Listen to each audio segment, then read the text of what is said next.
So I looked at Charles Darwin, for example, when writing the book, and I was really interested in this phrase, survival of the fittest, which has become such a sort of model for how we think about life, especially in business and organization.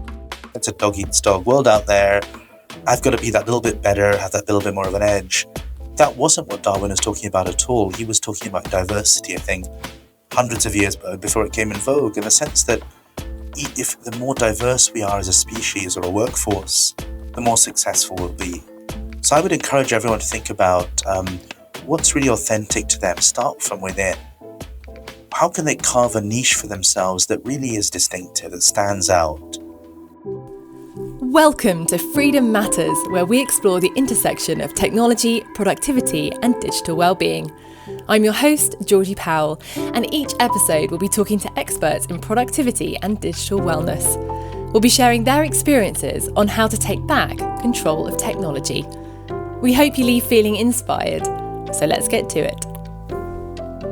This week we welcome Sharath Jeevan OBE, one of the world's leading experts on intrinsic motivation. He's the Executive Chairman of Intrinsic Labs and author of the groundbreaking smart thinking book, Intrinsic. In this episode, we discuss why we are experiencing a crisis of motivation, where external motivators like money and status fall down, the value of intrinsic motivators such as autonomy, mastery, and purpose, and how we all have the opportunity to reset the direction of our lives for the better. Sharath, welcome to the Freedom Matters podcast. Thank you so much for joining us today. Thanks so much, Georgie, as well. It's a real pleasure to be on with you today. Fantastic. Well, you're obviously an expert in motivation. And so we wanted to ask you, why do you think understanding motivation is so crucial to how we all live our lives?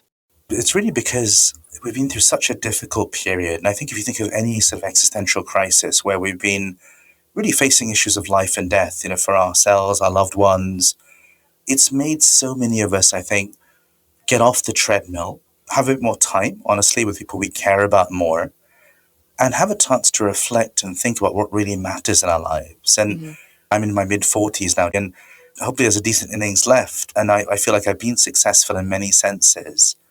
But there's a deeper legacy I want to build. And what it's made me think about is I want the next 20 years of my life, both in my work and my wider life, to feel different and to do more, I think, in that regard and live differently. So I think that what the pandemic has done is really made us feel that sense of need to be more authentic and live better. And that really comes back to this question of motivation at the core. I'm really interested in that. So on a personal level, what have you recognised was lacking in your old life that you want to reset now? So I think the first thing I'd say is I was very, very busy. I was leading an organization in education. It reached about 35,000 schools at that point when the pandemic struck. And I remember days where I could barely go to the bathroom because I was just back to back with meetings and management calls. But, the question of, was I really doing what I believe every leader should do, which is take an organization to a place it wouldn't have got to otherwise? Was I really nurturing people? I was interested. Having realised that he wasn't living the life he wanted, how did Sharath then reset? Yeah, so I think I'm a big believer in everyone having what I call a personal mission statement. It's about 15 words, but I think the point of that is to really think about what really matters to you in this stage of life. With the personal mission statement, who do I really want to be in this chapter of life? And it doesn't have to be the same one that you were in a previous chapter. Do I want to be yet another a doer again and building something again directly? Or do I want to be helping and serving other leaders and helping them be authentic and successful as well? So I think just taking that time and realizing we have a lot of choice in where we want to go. It's not just a fait accompli, but it just takes us some reflective time to think about that and set the sail in a different direction. And how did you make the time to really think it through practically? Yeah, so I think, to be honest, I think the best things of writing a book is that it's the most powerful self-development journey you can go on. So because I was writing about these topics, and I think I've talked to about 100 people in the course of writing the book, it makes you, of course, think quite deeply and reflect quite deeply about yourself. Yeah. So I'm not suggesting everyone needs to write a book. That was quite a painful process at times, I've got to say. But I think more that process of interrogation. And my big belief in this is that if you can do it with the service of others. So for me, I was writing it for other people, obviously. I had to distill my thoughts. So maybe if you're running a company, an organization, a team, whatever it might be, just think about what things would you want to pass on to the next generation? what have I learned? What really is my perspective now? That process of trying to share it with others will make you reflect very deeply on yourself. Yeah, a lot of people who use freedom are writing. And we've talked to many other guests how writing has been so informative for how they've come to understand themselves. But I'm also thinking for people who aren't necessarily seen as the leadership in an organization, but everyone can still be a leader and they can still reflect in this way. Yeah, and I think what I thought about quite deeply when I wrote the book was the different styles of nurturing people, of developing talent really at the core. And I found that all three dominant styles had some gaps in them. So let me build on that. So if you look at the old school way of managing, which is basically telling people what to do, that's existed for thousands of years. That has been our predominant management style, let's be honest, right up to, perhaps even just before the pandemic, I'd argue. And we had all this kind of paraphernalia of incentives and bonuses and schemes to align with that kind of way of doing things. We know that really doesn't work anymore. And I think what I'm seeing, that I work with large companies like L'Oreal and Shopify and so on, and governments all over the world. But employees now, they really want a sense of being treated as a real person. Yeah. They've got their own motivators, they've got their own sense of direction, their own sense of a mission statement. How can the leader bring out the best in them in order to fulfill the organization's purpose, of course? But the idea of work being like a marriage now, where both sides have got to feel fulfilled, that means that old school management style, that's gone, right? So let's take that off the table. The second area that you mentioned was mentoring. And the traditional definition of mentoring is where someone who's been there, done that, comes and imparts their wisdom. And it doesn't have to be this way, but there has been a temptation to copy paste. I was in that position, I did this. Mm-hmm. The challenge is that we're in a world where work is very wicked now, where it's impossible to extrapolate your experience to someone else's. Every dynamic is a little bit different. Yeah. And even if there's very similar, there's a lot of resistance if you try and just impose what you did on someone else. That mentoring model in the traditional sense, I don't think works very well either. The last thing I think is the coaching mindset. And I'm a trained coach, I should share this as well. But the idea that the person you're helping has got all the answers and your job is to tease them out of them. Yeah. That's also has got some challenges, because often if you're a younger leader or may not have seen that much in the world, the mental models, the ability to see patterns outside of your immediate situation, those things sometimes need that little bit of extra enhancing. So I talked in the book about this idea of nurturing, which I think is a sort of in-between ground between managing, mentoring, and coaching. Mm-hmm. It's really seeing your role as helping the other person get to a place they wouldn't have got to otherwise. It's about seeing your role as helping them become the best versions of themselves they can be, not the version you think they should be. And it's about really asking the right questions at the right time, knowing when to ask what, providing a space for them to think about their journey and their development, and fundamentally helping them stay connected with the activity at hand and deeply enjoying it and staying motivated by it also. Yeah. Talking about motivation, let's come more back to that. And you basically talk about how you believe we are in a crisis of motivation. Can you explain a bit more the context for why you think motivation is currently in crisis? 85% of us are either demotivated or actively demotivated at work, according to Gallup. And that stat has stayed remarkably stable. There was a little bit of a flip positively in the pandemic, in the early point when working from home felt a bit novel and so on as well, but it's dived right back to where we were before. And I think what that has done is that crisis in motivation and work has a massive spillover effect on our wider lives, as I talked about in the book. I spend a lot of time in cricket pitches waiting for my son to finish practices. I see dads screaming at their kids half the time because they haven't hit the perfect six or bowled the perfect googly at the right time. I think because they themselves are not deeply motivated at work and they're living their dreams for their kids. That has also a knock-on effect on our relationships if we have a significant other in our lives. And also as citizens, it also means we're not the active, engaged citizens co-shaping the world where we live in the way we want to be as well.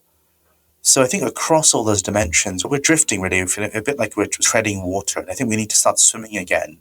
And why do you think this crisis has occurred? Why have we got to this point? I think because we've not really seen motivation as an important goal in itself. We've tended to very much chase the outcome. So if you work in a business, for example, how do we make that business successful, i.e. profitable? If you work in a non-profit organization, how do we reach as many people as we can. All these things are very important, of course. But what we're not realizing is that to achieve those goals, we've got to be deeply engaged. The work is becoming more and more human because of that concern about automation. So those human elements at work in terms of that ability to build relationships, convince people, bring people along the journey, they become more and more important. And so we've got to anchor that in how we think about motivating them to go on the journey with us. Yeah, and you've reframed your understanding of motivation to look at purpose, autonomy, and mastery. Let's start with purpose. We've already talked quite a lot so far about purpose. I think it feels like the one that's sort of easiest to understand. Can you talk to me a bit more about purpose across our lives, and not just in our work, but in our relationships, and also in how we parent and how we should be reframing purpose?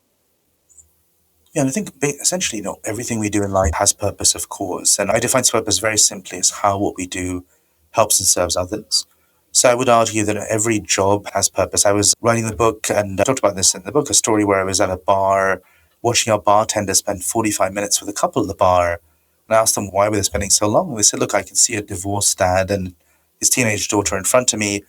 My job at that point, the bartender told me, was not just to serve the drinks, but to forge a human connection. I had to make the dad look cool in front of his daughter so she would want to spend more time with him. So I think every job has purpose in that sense. But we've sliced and diced organizations in such a way that it's hard to bring that out sometimes. Yeah. But let's talk about relationships as another example where our sense of purpose in relationships has really moved over the years. It started off by really survival mode. We were there to make sure we had common shelter and food and those basic needs at the very core about hundreds of years ago. It's gone into companionship and now moving more and more into this area of self-actualization where we want our romantic partner to help us be the best versions of ourselves we can be. It's almost become a self-development perspective in our relationships. And what I was talking about in the book is that's great, but we also need to be a little bit realistic about that. No single person can play all those roles.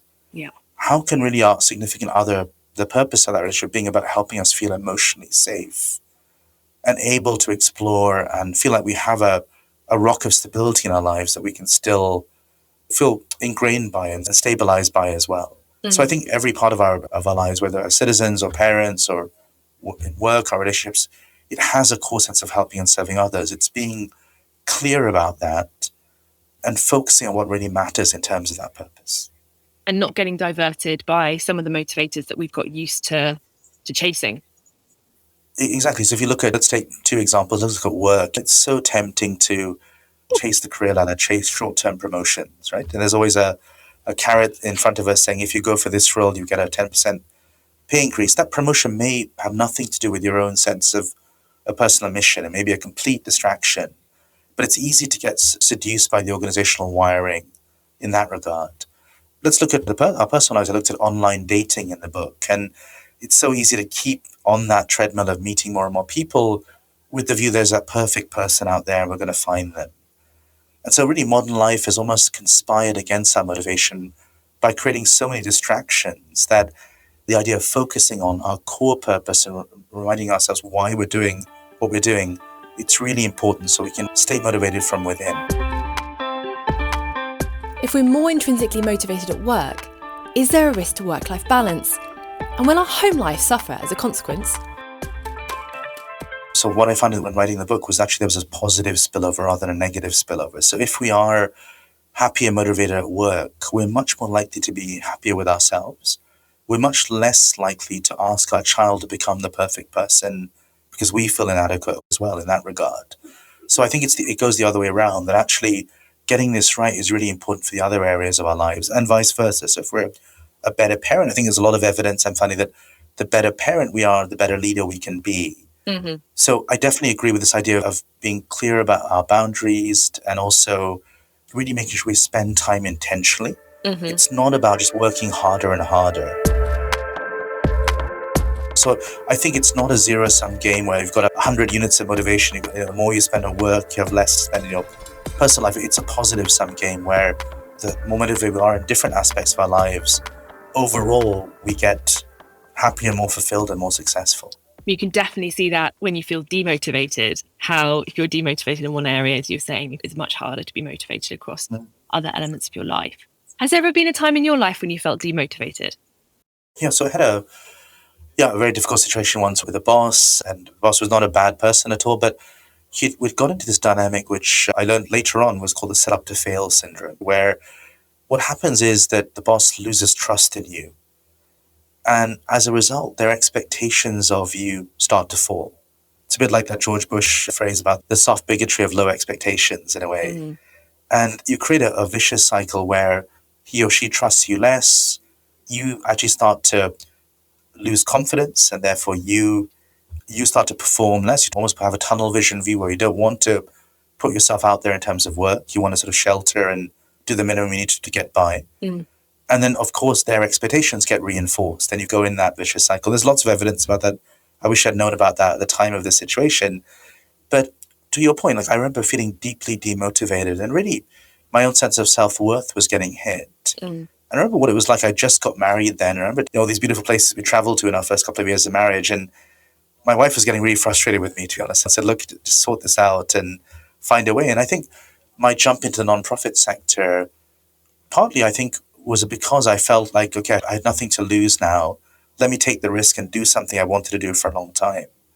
So I'd really just be very careful about this kind of idea that you can be too motivated at work. And I think it's the opposite. It can lead to very difficult dynamics in our personal lives. You don't get this right. Yeah, interesting. Let's talk about the other two factors of intrinsic motivation, autonomy and mastery.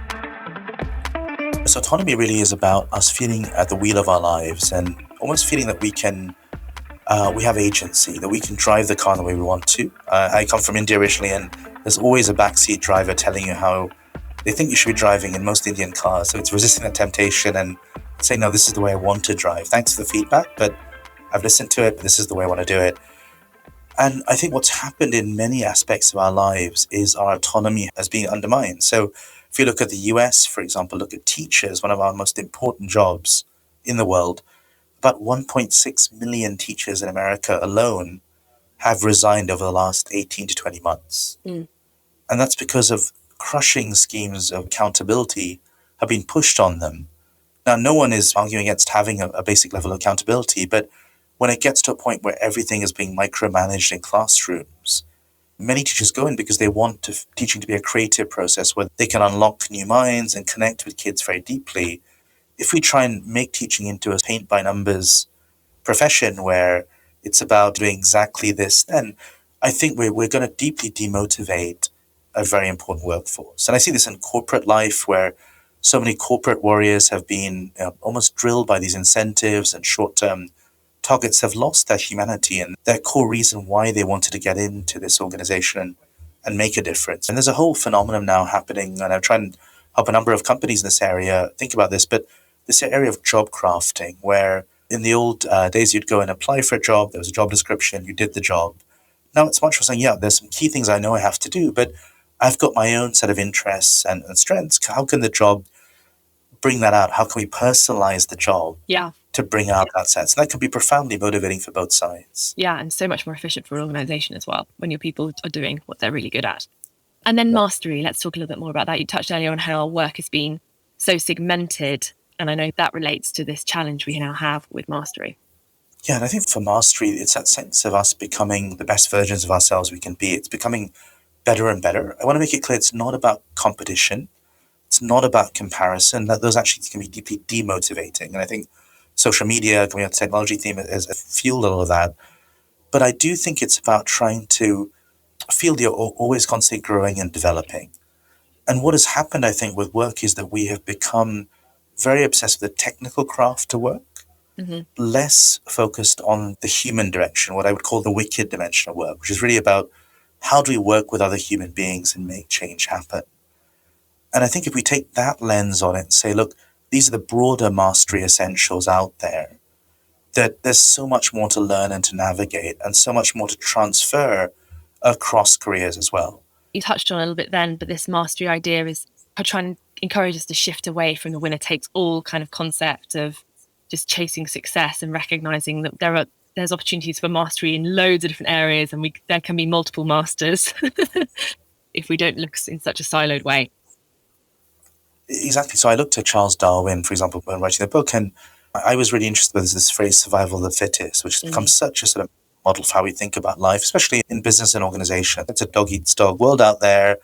I've got to be that little bit better, have that little bit more of an edge. That wasn't what Darwin was talking about at all. He was talking about diversity, I think, hundreds of years before it came in vogue, in the sense that if the more diverse we are as a species or a workforce, the more successful we'll be. So I would encourage everyone to think about what's really authentic to them. Start from within. How can they carve a niche for themselves that really is distinctive, that stands out?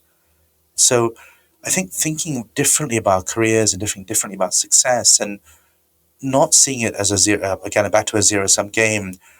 I don't need to be more successful at your expense, Georgie, and vice versa. We can be more successful together. And how do we create that deeply motivating and collaborative culture within organization?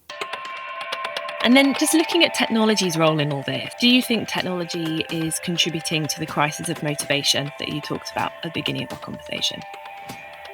So I think technology is a tool ultimately, and it can be used for good or as a distraction when it comes to motivation. So let's look at, say, the whole question of mastery. What has happened with the pandemic especially is the number of opportunities to learn and develop have exploded. I still do a lot of work with governments around the world. I would have to go to, for example, India and sit for a day in an auditorium, spend days away from my kids to learn about what was happening with the Indian government most recently. Now I can just log on to a webinar. Most of these events now are hybrid, so I can listen in, I can do the dishes, I put my kids to bed while I'm doing this and still stay very much in touch. So that's been a huge enabler of a motivation, because I think it's enabled us to connect with new forms of people and develop a much wider sense of mastery in what we do, as an example. I think where technology has been a little bit of a challenge in motivation is that comparison culture it feeds. So let's look at the world of parenting. When I was growing up, I'm the son of Indian immigrants. My mum would always tell me, you've got to be top in the class. And that might have been okay, because I had about 30 kids in my class, and that was my frame of reference. My son now, he's 11, can log on Twitter and see, or Facebook and see millions of children just like him. How can he ever be the best in that group? It's impossible to play that game. And it can be actually very demotivating and actually lead many young people to feel, what's the point? I'll never be as good as perfect airbrushed image of another young person. So I think that's why I think it's really helpful not to succumb to that peer pressure and comparison culture, to stay directed from within, and then use technology to enable you to be the best version of yourself you can be, rather than try to be someone else. One of the other challenges of comparison culture is how it encourages consumerism and the elevation of money and status. Objectively, how can we determine when we have enough? Yeah, it's a great question. So I think I talked in the book, for example, about Harvard Business School graduates, and always some of the brightest people in the world to go off. And it's really terrifying. Many of them, surveys show, are not that happy and fulfilled many years afterwards, despite having the chance to have this incredible education. And the reason is that basically many of them chase those extrinsic or external validators after they graduate. They join a firm because it is well paid, as you said. It's got the fancy title. It's conventionally seen as the most respected place to end up. And what happens, though, as their incomes grow, they grow very quickly. Their lifestyles grow absolutely with that. And their families also get accustomed to that lifestyle. So it's almost like some golden handcuffs where you can't get out of that treadmill anymore because of that dynamic. And what I would say then, again, is to not think about money as a reward in itself, but think about, what do you really want to do? What mission do you have in life? What is your purpose? And think about money as it's the thing that will enable that to happen. You want to have enough of it to be able to do that comfortably without any, ideally, too much stress financially, but not to think about money as the reward for what you do. And so one exercise I always ask people I work with, leaders I work with, how much money do you need to live comfortably? There's no judgment that we all have different numbers, whatever that is. But okay, be honest with yourself. Just say, is that really what I need? Am I underestimating, overestimating, whatever?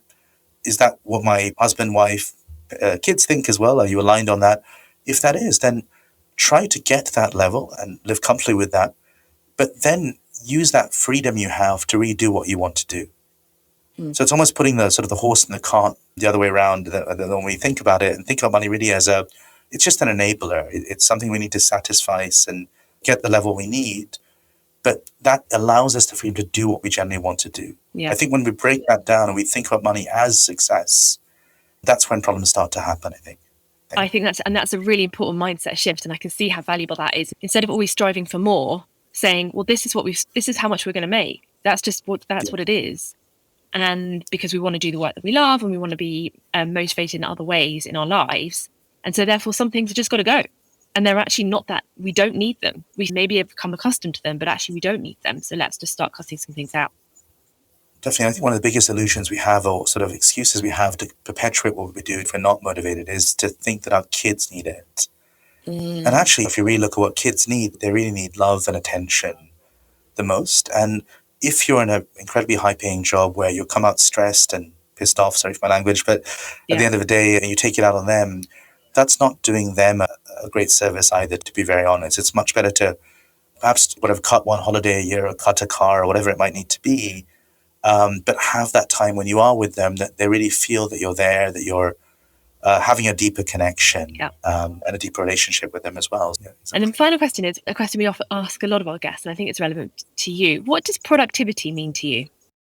So I'm highly productive, and I saw you had Oliver Burkeman on before, Julie. I'm a huge fan of his work, and I think listening to him and also just thinking about my own journey, that idea that we can't just keep doing more and more with the same amount of time.